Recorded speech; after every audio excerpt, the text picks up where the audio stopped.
Hey, fifth graders, I'm pretty excited to bring you the final 15 or so pages of Three Keys. Here we go. Judge Hughes was just how I imagined him to be: old, white, and serious, just like the judges on the afternoon TV shows. He had the kind of poker face that my dad said made it hard to tell whether a person was going to check out early or check out late. As Ms. Patel presented Jose's case, using terms like cancellation of removal and deferred action status, Judge Hughes neither nodded nor frowned. This is a man who has contributed substantially to the California economy, Ms. Patel said, nodding at Jose. With the money he and his wife earned, they put it right back into their home state, investing in a motel in Anaheim, California. Ms. Patel approached the bench to hand Judge Hughes the purchase papers for the motel, as well as the letter from Mrs. Welch, attesting to the fact that Lupe was in school in Anaheim. She was doing wonderfully and showing particular promise in math and art. Deporting this man would mean separating him from his only child, she said. Lupe's chin trembled as she listened to Ms. Patel describe the possibility of tearing her dad away from her. I looked over at her and felt my own eyes watering. Jose turned around and held his daughter as she cried. There was a collective "aww" in the room, and I turned around to see people in the audience dabbing their eyes and struggling to control their own emotions, including my mom and dad. For these reasons, we strongly urge this court to cancel Jose Garcia's deportation, Ms. Patel said. We have the support of Senator Dianne Feinstein, 4 assembly members, and 1 state senator, as well as a petition signed by over 900 people. Ms. Patel handed over the stack of papers with all the signatures that we'd gathered, and Judge Hughes took some time to look over it all. I scrutinized his face for signs, reading into every nose twitch and blink. "Thank you," the judge finally said. He turned to the other side. "Does opposing counsel have anything they would like to add?" The lawyer on the other side stood up. "Well, I would beg your honor to please think about the precedent we are setting here. This law is the law. While the circumstances are very moving and we are grateful to Mr. Garcia for his labor and work, if we allow Mr. Garcia to stay, then what about the next illegal immigrant and the next? We must honor the law, even if it is difficult or the law becomes meaningless." Lupe squeezed my hand. I looked over at Jose, who was staring down into the miraculous cable repairing hands. We were really going to need a miracle now. As Judge Hughes cleared his voice to deliver his verdict, we all leaned forward and held our breath. "Thank you, counselors, for your speeches. This is not an easy case. It weighs upon me heavily to tear a father away from a child or turn a blind eye to a violation of our laws. I would like to reiterate to all in this room, it is a violation of U.S. law to enter the country illegally. For those reasons, I'm afraid I'm going to have to deny the cancellation of removal." "No," the courtroom erupted. "This is outrageous," Hank shouted. "I'm not finished," Judge Hughes shouted. "Order in the court." As Judge Hughes banged his gavel and demanded that we all settle down, Lupe looked over at me. I could see the hope drain from her eyes, and the pain broke my heart into 1,000 pieces. "Opposing side is right to say that if we ignore the law," Judge Hughes went on, "the law becomes meaningless. So I cannot cancel the order of removal today, I'm afraid. However," he paused for a beat, during which the entire room stopped breathing. Lupe glanced up. She put her hands together, sitting on the edge of her seat. "The law also requires that we weigh the totality of circumstances. And while it's true that Mr. Garcia broke the law, he has also committed no crimes while he has been here. He's been here for 8 years and made the state of California his home. He's worked hard, raised a daughter for whom it would be a tragedy to separate from her father or to pull her from her home base here in the great state of California." Okay, my heart lurched. My throat, oh my goodness, does that mean? And so it is that I am granting Mr. Garcia a temporary stay of removal. Mr. Garcia, you are free to go home with your daughter until such time as this court decides to reopen and reevaluate your immigration case. This court is adjourned. And with that, Judge Hughes brought down his gavel again. Oh my gosh, Lupe exclaimed, throwing her arms around her dad. Pappy, did you hear that? All the weeklies and my parents cheered as Jose shook Mrs. Patel's hand and gave her a hug, his voice choking with emotion as he thanked her and asked if she needed any help with her cable. I'm good, Miss Patel replied, chuckling. Then she turned to us, serious. I know we didn't get exactly what we wanted on the first try, but trust me. I know. This is a huge step in the right direction. Jose isn't going anywhere. And in 6 months, when we come back to present our case, I'm going to hit him with everything I've got. Then she looked into Jose's eyes. I'm going to fight for you. And I'm not going to stop until you and your family get to stay here for good.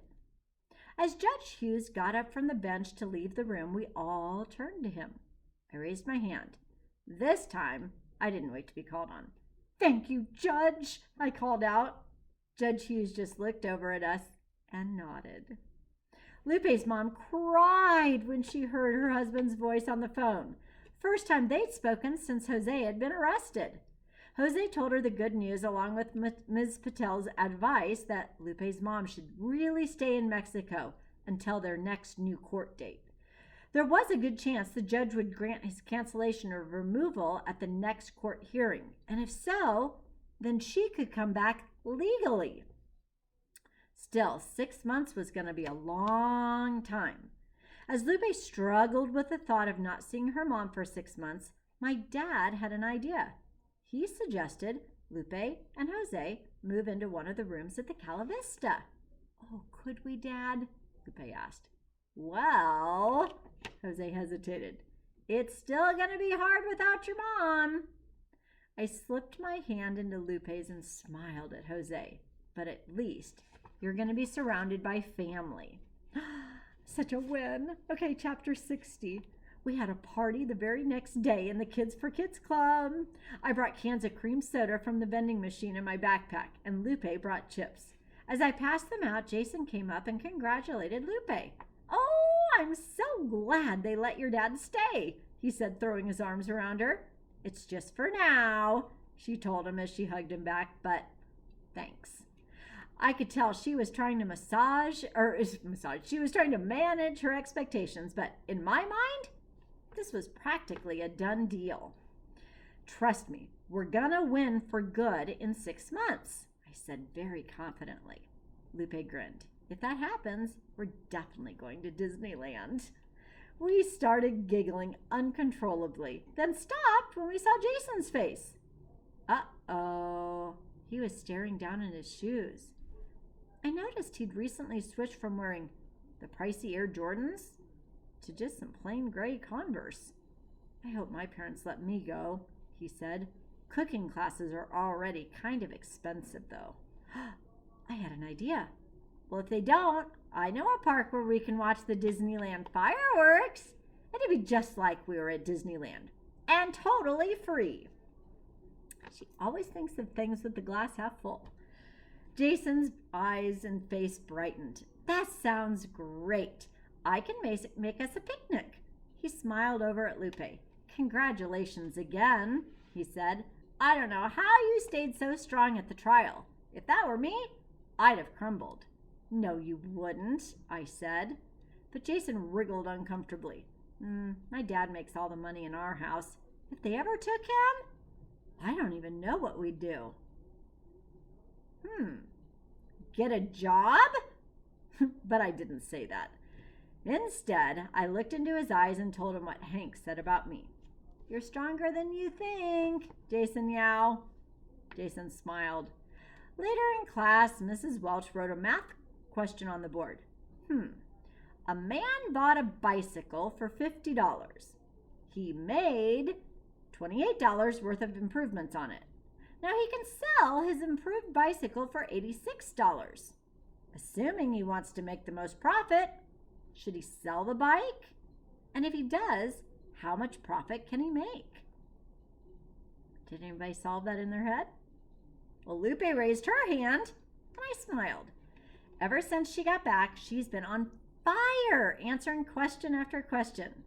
Yes, Lupe, Mrs. Welch said. Besides selling the bike, can he rent it out? She asked.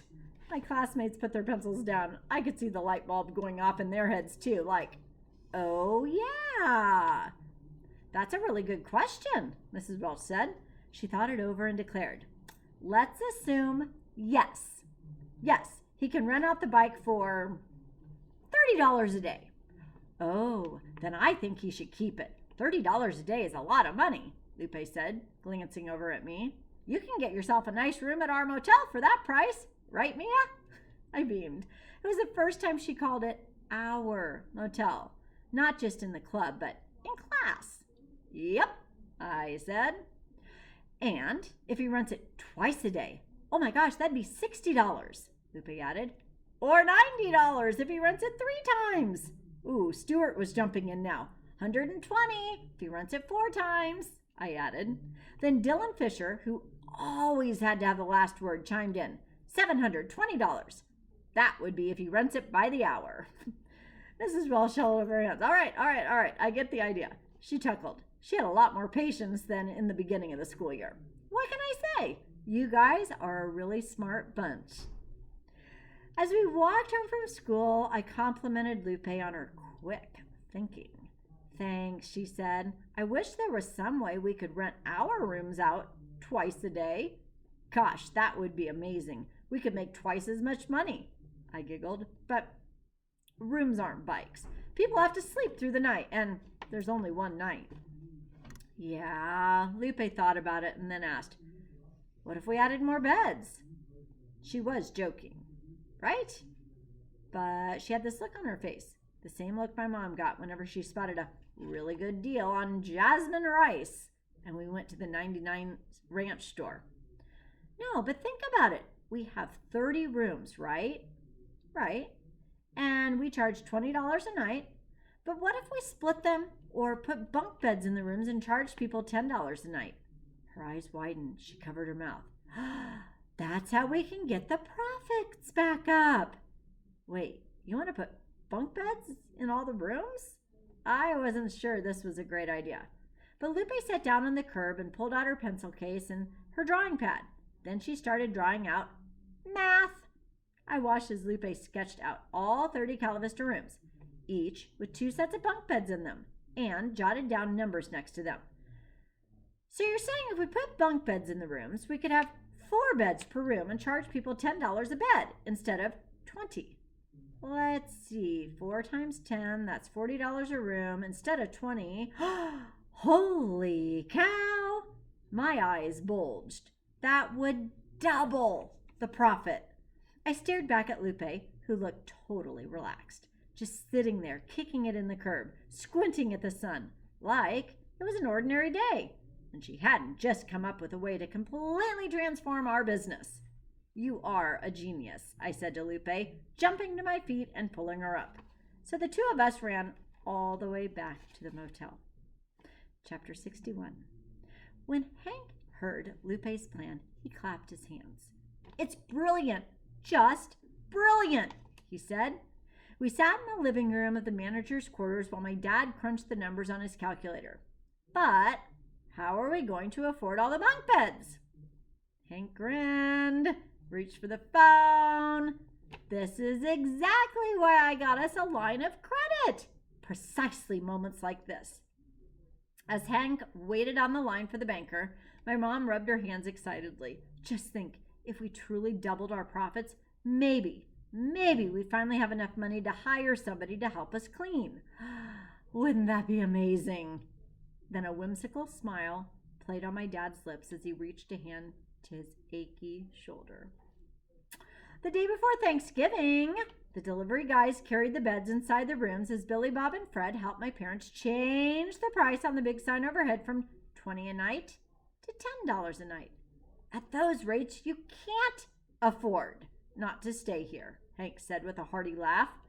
Remember, this will only work if we pack them in, Lupe reminded us. If we only put 1 or 2 people in a room, it won't work. We need volume. People! I smiled at her. Really spoken like a real businesswoman. Lured by our bright neon sign, the new customers came in droves. They were students, immigrants, young couples traveling on a budget, truck drivers who just needed a place to crash for a few hours before they hit the road again. And yes, we packed them 4 to a room just as Lupe had envisioned. By the end of the long weekend, Mr. Cooper and the other investors were happy. Profits were up again. My dad even asked me to write a help wanted sign and put it on the window. I sat at the front desk drawing with a ruler and a black permanent marker. When I was done, I went out the back to show my dad the sign. I found him in the laundry room, sitting next to the pyramid of crushed recycling cans he was sorting. Now that there were more customers, there were a lot more soda cans too. In his lap were the books that he had borrowed from the library. "Hey, Dad," I said, smiling down at his books. Maybe now that he could get some help with the cleaning, he'd finally have time to go through the books. "Are you studying to be a lab technician?" My dad chuckled. "Nope. I'm just looking at these one last time before I return them." "Return them? Why?" He gestured toward the piles and piles of dirty towels scattered around the laundry room, as if to say, "That's why." "But we're going to hire someone to help with all that," I told him, and I held up my new help wanted sign. My dad smiled and said the sign looked great. Then he patted the small wooden stool next to him, and I took a seat. "Even if we hire someone else, it's still not enough for your mom and me to both go after our dreams," he said with a sigh. "Sometimes in families, you can only choose one." He reached down and touched the cover of his lab technician certificate book with his calloused hands one last time, before reluctantly putting it away. "And I'm choosing your mom's." When my dad got back from the library, he had a new book, which he gently placed in my mom's lap. She was in the middle of making a bunch of new keys for all the additional customers. My mom was so shocked when she saw the book, she nearly made a key out of her sweater. "High school math licensing exam," it said on the spine. I was thinking, with the additional cleaning staff, we don't both have to clean all day. I think you should go for it. You are an amazing teacher.